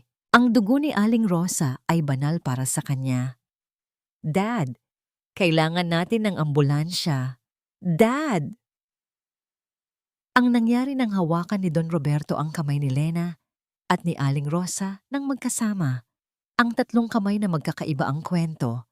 Isang makinis na kamay ng ama, isang magaspang na kamay ng matandang tagapag-alaga, at ang sugatang kamay ng nagbagong anak ay nagdugtong-dugtong sa gitna ng trahedya. Ligtas na tayo, Isabela. Tapos na ang gabi. Bulong ni Don Roberto. Ang kanyang mga mata ay basa ng luha ng pasasalamat. Habang inilalabas si Sofia at Mateo mula sa mansyon, narinig ni Lena ang huling sigaw ni Sofia. Hindi pa tapos ito, Lena. Akin ang lahat ng ito. Akin. Ngunit ang kanyang boses ay unti-unting naglaho sa ingay ng papalayong mga sirena. Tila isang masamang panaginip na dahan-dahang binubura ng papasikat na araw. Dinala ng mga medik si Aling Rosa sa stretcher. Sumama si Lena, hindi binitawan ng kamay ng matanda. Habang naglalakad sila palabas ng mansyong dati niyang itinuturing na kulungan, tiningnan ni Lena ang malawak na hardin. Ang mga halaman ay basa pa ng hamog, at ang amoy ng basa na lupa ay muling nagpaalala sa kanya ng pangasinan. Ngunit bago pa man sila makasakay sa ambulansya, isang lalaking nakasuit ang lumapit kay Don Roberto. May dala itong isang tablet at ipinakita ang isang live footage. Ang mukha ni Don Roberto ay biglang namutla. Mas maputla pa kaysa noong siya ay inatake sa puso. Don Roberto, may problema tayo sa main server ng kumpanya. Ang lahat ng files ni Sofia. Hindi lang ito tungkol sa pagnanakaw ng pera. May mas malalim pang sikreto ang nakatago rito na maaring magpabagsak hindi lang sa atin, kundi sa buong pamilya, Valderrama. Tumingin si Lena sa kanyang ama. Ang kaba na akala niya ay natapos na ay muling bumalik. Mas matindi at mas mapanganib. Anong sikreto ang itinatago ni Sofia na handa niyang ikasira ng lahat? Hindi ang ingay ng mga makinang nagbabantay sa tibok ng puso ang nakakatakot, kundi ang katahimikan ng isang taong nag-alay ng sariling dugo para sa iyong kaligtasan. Sa loob ng intensive care unit, tanging ang mahina at pantay na ritmo ng makinang tumutulong sa paghinga ni Aling Rosa ang maririnig. Nakaupo si Lena sa tabi ng kama. Ang kanyang mga kamay ay mahigpit na nakakahawak sa magaspang at nangungulubot na palad ng matanda. Wala na ang amoy ng putik at araw ng pangasinan, napalitan na ito ng matapang na amoy ng alkohol at gamot. Inay Rosa, gising na po kayo. Marami pa tayong gagawin. Hindi niyo pa natitikman ang niluluto kong adobo na hindi sunog? Bulong ni Lena. Ang kanyang boses ay basag at tila isang panalangin pilit na itinatago sa gitna ng hikbi. Ang namuo nang pumasok si Don Roberto sa kwarto gamit ang kanyang wheelchair. Hindi na siya ang matikas at kinatatakutang bilyonaryo. Ngayon, isa na lamang siyang ama na ang mga mata ay puno ng pagsisisi at pagod. Huminto siya sa tabi ng kanyang anak at ipinatong ang kamay sa balikat nito. Isabela, kailangan nating mag-usap. Mahinahon, ngunit seryosong sabi ni Don Roberto. Tungkol ito sa nakita natin sa server. Hindi lang ito basta pagnanakaw ni Sofia. Lumabas sila sa hallway ng ospital, kung saan ang malamig na liwanag ng mga fluorescent lights ay tila nagpapakita ng lahat ng dumi sa kanilang kasaysayan. Inabot ni Don Roberto ang isang folder kay Lena, ang yaman ng mga Valderrama. Hindi ito nagsimula sa malinis na paraan, anak. Panimula ng Don, ang kanyang boses ay tila nanggagaling sa ilalim ng lupa. 30 taon na ang nakalilipas. Ang asawa ni Rosa ay ang orihinal na may-ari ng lupang kinatatayuan ng ating unang factory. Dahil sa kasakiman ko at ng lolo mo, ginamitan namin sila ng kapangyarihan. Nawalan sila ng lahat. Iyon ang dahilan kung bakit namatay sa hirap ang asawa niya at kung bakit napilitang lumuwas si Maya sa Maynila hanggang sa mamatay din ito. Nanlaki ang mga mata ni Lena. Ang bawat salita ng kanyang ama ay parang isang kutsilyong bumabaon sa kanyang dibdib. Kaya niyo po ba siya tinulungan noon? Dahil sa konsensya? Hindi dahil sa kabutihan ng loob? Yumuko si Don Roberto. Noong una, oo. Pero habang tumatagal, nakita ko ang tibay ng loob ni Rosa. Akala ko ay sapat na ang pera para pambayad sa kasalanan ko. Ngunit ginamit ni Sofia ang impormasyong ito. Plano niyang ilabas ang lahat ng dokumentong nagpapatunay na kinuha natin ang lupa sa ilegal na paraan. Kapag kumalat ito, babagsak ang kumpanya at maaari tayong makulong. At ano ang plano niyo, Dad? Itatago na naman ba natin ang totoo? Tanong ni Lena. Ang kanyang boses ay puno ng pait. Sa loob ng ilang linggo sa probinsya, natutunan niya na ang katotohanan, gaano man kahapdi, ang tanging paraan para tunay na makahinga. Sofia left a dead man's switch, paliwanag ni Don Roberto. Kung hindi natin pipirmahan ang kanyang release papers at ibabalik ang lahat ng shares sa kanya, ang media ay makakatanggap ng lahat ng ebidensya bukas ng umaga. 1 oras na lang ang natitira sa atin. Sa gitna ng kanilang pagtatalo, isang nurse ang mabilis na lumabas mula sa kwarto ni Aling Rosa. Ang tunog ng mabilis na pagtakbo ng mga sapatos sa floor at ang malakas na pagtawag sa mga doktor ay nagpabilis sa tibok ng puso ni Lena. Emergency! Code Blue! Sa room 302. Tumakbo si Lena patungo sa kwarto. Mula sa maliit na bintana ng pinto, nakita niya ang mga doktor na pilit na ibinabalik ang tibok ng puso ni Aling Rosa. Ang bawat pag-angat ng katawan ng matanda sa kama ay tila isang hampas sa kaluluwa ni Lena. Huwag po. Huwag ngayon. Bulong ni Lena habang ang kanyang mga kamay ay nakadiin sa malamig na salamin ng pinto. Sa kabilang bahagi ng lungsod, sa loob ng isang madilim na selda, nakaupo si Sofia. Sa kabila ng suot niyang uniforme ng preso, may isang nakakatakot na ngiti sa kanyang mga labi. Alam niyang kahit nasa loob siya, hawak pa rin niya ang leeg ng mga Valderrama. Tiningnan niya ang relos sa dingding, binibilang ang bawat segundo patungo sa huling pagbagsak ng pamilyang kinasusuklaman niya. Humarap si Lena sa kanyang ama. Ang mga mata niya ay nag-aapoy sa isang bagong determinasyon. Hindi na siya ang Lena na takot mawalan ng yaman. Dad, ibigay niyo sa akin ang folder. Ako ang kakausap sa media. Madiin na sabi ni Lena. Anong gagawin mo, Isabela? Masisira ang pangalan natin. Ang pangalan natin ay matagal nang nadumihan ng kasinungalingan, Dad. Panahon na para linisin ito ng katotohanan. Kahit mawala ang lahat sa atin. Kahit maging mahirap tayo muli. Basta kasama natin ang dangal. Ngunit bago pa man makasagot si Don Roberto, ang pinto ng ICU ay bumukas. Ang doktor ay lumabas. Tinanggal ang kanyang maskara at may isang ekspresyon sa mukha na hindi mabasa ni Lena. Sa likuran niya, Ang tunog ng makinang nagbabantay sa puso ay naging isang mahaba at tuwid na tunog. Isang hudyat na ang laban ng isang matapang na babae ay maaring natapos na. Ang tunay na katarungan ay hindi matatagpuan sa loob ng korte o sa dami ng perang pambayad sa abogado. Ito ay nananahan sa kapayapaan ng isang malinis na konsensya. Ang mahaba at tuwid na tunog mula sa silid ng ICU ay tila isang palasap na tumimo sa puso ni Lena. Ngunit bago pa man siya tuluyang malunod sa kawalan ng pag-asa, mabilis na kumilos ang mga doktor. Ang tunog ng mga dikuryenteng kagamitan at ang mabilis na utos ng medical team ay bumasag sa katahimikan. Pagkalipas ng ilang minutong tila isang kawalang hanggan, ang tuwid na guhit sa monitor ay muling naging mga bundok at lambak. Maingay na patunay na ang puso ni Aling Rosa ay hindi pa handang sumuko. Huminga ng malalim si Lena, pinunasan niya ang kanyang mga luha at hinarap ang kanyang ama. Dad, gagawin ko ang nararapat.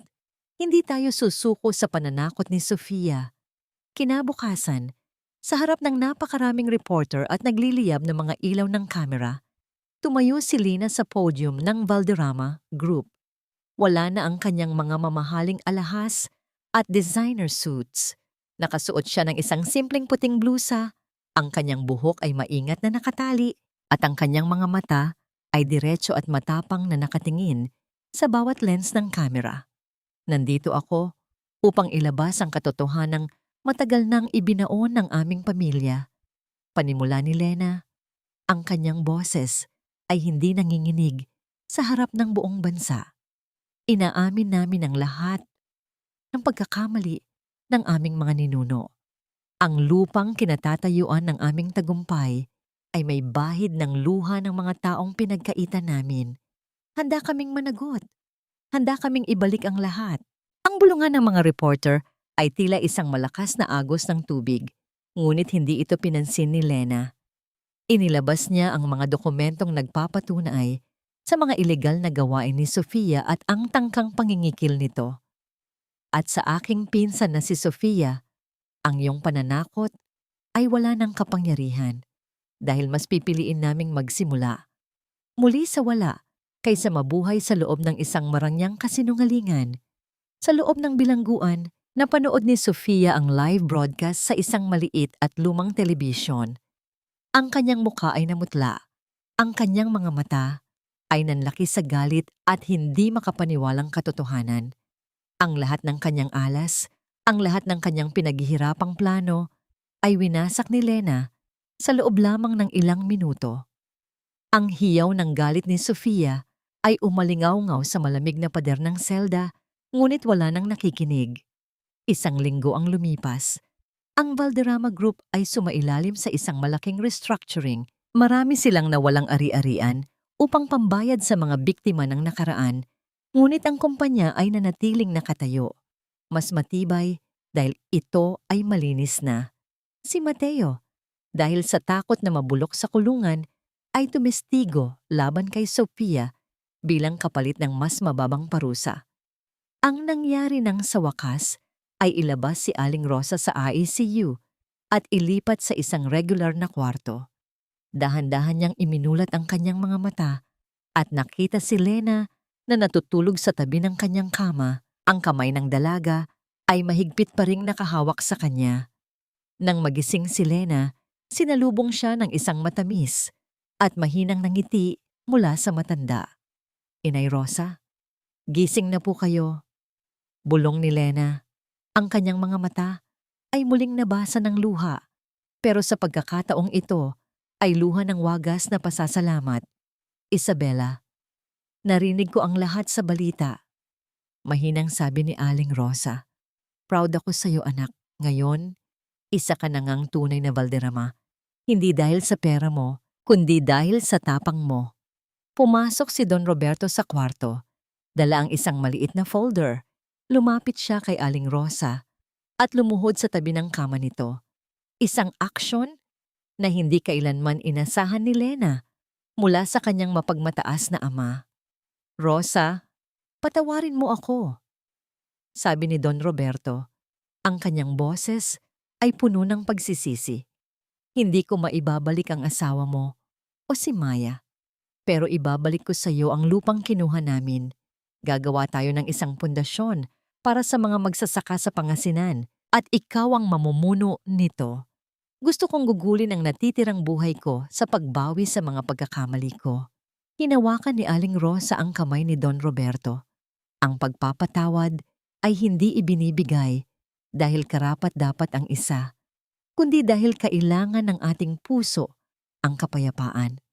Pinatunayan na ni Isabela na ang dugo ng mga Valderrama ay marunong ng magmahal ng totoo. Habang nakatingin si Lena sa labas ng bintana ng ospital, nakita niya ang paglubog ng araw na nagbibigay ng kulay ginto sa langit ng Maynila. Ang bawat anino ay humahaba, ngunit hindi na siya natatakot sa dilim. Dahil alam niya, bukas pagising niya, ang sikat ng araw ay hindi na magdadala ng takot, kundi ng isang panibagong pagkakataon upang bumuo ng isang buhay na nakatuntong sa katotohanan. Ang mga sugat sa ating balat ay dahan-dahang naghihilom, ngunit ang mga marka nito ay mananatili bilang paalala. Hindi ng sakit na ating tinuos, kundi ng tibay ng ating loob na nagawang lampasan ang bawat unos. Isang taon ang mabilis na lumipas mula nang huling marinig ang ingay ng mga sirena sa mansyon ng mga Valderrama. Ngayon, sa isang tahimik at payapang hapon sa probinsya ng Pangasinan, ang tanging maririnig ay ang banayad na paghampas ng hangin sa mga dahon ng kawayan at ang masayang awit ng mga ibon sa paligid ng isang bagong gusaling gawa sa matigas na kahoy at semento. Nakatayo si Lena sa beranda ng Maya Foundation, yung isang center na itinatag niya para sa edukasyon at kabuhayan ng mga anak ng mga magsasaka. Wala na ang kanyang mga mamahaling silk dress. Suot niya ang isang simpleng cotton na blusa at maong na pantalon. Ang kanyang balat ay bahagyang nasunog ng araw. Ngunit sa kanyang mga mata ay nananahan ng isang uri ng ningning na hindi kayang ibigay ng anumang diamante. Ang ningning ng isang taong nahanap na ang kanyang tunay na layunin. Isabela, nakahanda na ang hapunan. Baka lumamig ang niluto mong sinigang. Tawag ni Don Roberto mula sa loob. Naglakad si Lena pumasok sa bahay. Nakita niya ang kanyang ama na nakaupo sa hapagkainan, mukhang malusog at payapa na ang mukha. Sa tabi nito ay si Aling Rosa na kahit may hawak na tungkod dahil sa tinamong sugat noon ay bakas ang kaligayahan sa bawat ngiti. Ang dating bilyonaryo at ang matandang magbubukid ay magkatabing naghahati sa isang simpleng salo-salo. Tila dalawang magkaibigan na pinagbuklod ng tadhana. Lumapit si Lena sa kanyang ama at pagkatapos ay kay Aling Rosa. Maingat niyang kinuha ang kanilang mga kamay at idinampi sa kanyang noo. Ang ritual ng pagmamano na natutunan niyang gawin ng may buong paggalang at pagmamahal. Inay Rosa, salamat po sa paghihintay sa akin. Bulong ni Lena habang nakatingin sa matanda. Ang paghihintay ay madali, anak, kung alam mong may babalik na isang pusong marunong ng kumilala sa tunay na yaman. Sagot ni Aling Rosa. Hinahaplos ang buhok ni Lena. Sa kanilang pag-uusap, hindi na iwasang sumagi sa isip ni Lena ang mga nangyari kay Sofia. Ang balita tungkol sa pagkabulok nito sa loob ng selda ay hindi na nagbibigay ng galit sa kanya, kundi isang malalim na awa. Napagtanto ni Lena na ang tunay na bilangguan ay hindi ang rehas na bakal, kundi ang isang pusong puno ng puot at kasakiman. Napatawad na ni Lena ang kanyang sarili sa kanyang mga pagkakamali noon. Napatawad na rin niya ang kanyang ama sa mga lihim ng nakaraan. Sa bawat gabi na siya ay nagdarasal sa ilalim ng mga bituin sa probinsya, nararamdaman niya ang isang uri ng kalayaan na hindi niya kailanman naramdaman sa loob ng kanyang gintong hawla sa Maynila. Nahanap na ba nila ang kapayapaan? Oo. Ang kapayapaang yun ay hindi nagmula sa pagbabalik ng lahat ng kanilang ari-arian, kundi sa pagtanggap na ang buhay ay sadyang puno ng hirap. Ngunit ang bawat hirap ay may kalakip na pag-asa kung tayo ay marunong magmahal at magsakripisyo. Ang aral na iniwan ng kwentong ito ay simple ngunit malalim. Ang tunay na paglaki ng isang tao ay nagsisimula lamang kapag itinigil na natin ang paghiling na ang mundo ay sumunod sa ating bawat naisin at sa halip ay tayo ang matutong sumunod sa tawag ng ating konsensya at malasakit sa kapwa. Ang disiplina ay hindi parusa. Ito ay ang pait na nagpapagaling sa isang pusong may sakit. Habang pinapanood ni Lena ang paglubog ng araw sa likod ng malawak na palayan, alam niya na ang bawat sugat na natamo niya sa paa, sa balat, at sa puso ay naging bahagi na ng kanyang magandang kasaysayan. Wala na ang takot, wala na ang pagmamataas. Tanging ang wagas na pasasalamat sa bawat pintig ng kanyang puso. Ang ganda ng langit, di ba, Inay Rosa? Bulong ni Lena habang nakatingin sa abot-tanaw. Kasing ganda ng bagong simula, Isabela, sagot ng matanda, habang dahan-dahang humahalo ang kanilang mga tawa sa banayad na huni ng gabi.